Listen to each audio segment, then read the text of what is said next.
In today's video, I'm going to teach you how to share Google Sheets with others.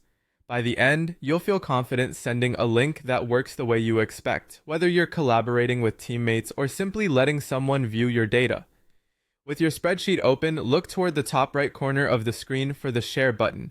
It's the main control for everything related to access. Click Share to open the sharing window. This panel shows who currently has access and how the link behaves. It's a good moment to glance at the General Access section. If it says Restricted, only people you've explicitly added can open the file. If it's set to anyone with the link, then anyone who receives the link will be able to open it. You'll also see role options like Viewer, Commenter, or Editor, which determine what people can do once they're in. Choose the role that fits your scenario: Viewer for read-only, Commenter for feedback without edits, and Editor for full collaboration.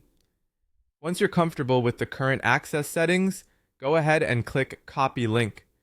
This copies the exact link, along with the access behavior you just reviewed, to your clipboard.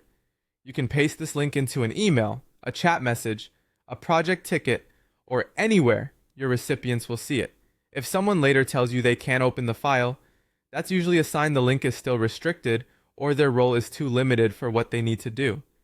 In that case, return to Share and adjust the access or role as appropriate. Before you close the panel, double check that the settings align with your intent. For sensitive or internal information, keep the link restricted and share it only with specific people you trust. For broad collaboration or read-only distribution, make sure the link level and role match your plan. If you're working within an organization, you might also see options that limit access to your domain, which can be helpful for keeping files internal while still making them easy to open. When you're done reviewing, click Done to close the sharing window and save any changes you made. That's it. You clicked Share, copied the link, and finalized the settings by hitting Done. From here, paste the link where you need it, and you're ready to collaborate. If you ever need to turn off access later, open Share again and switch the link back to Restricted or adjust roles to tighten permissions. Thanks for watching, and happy sharing.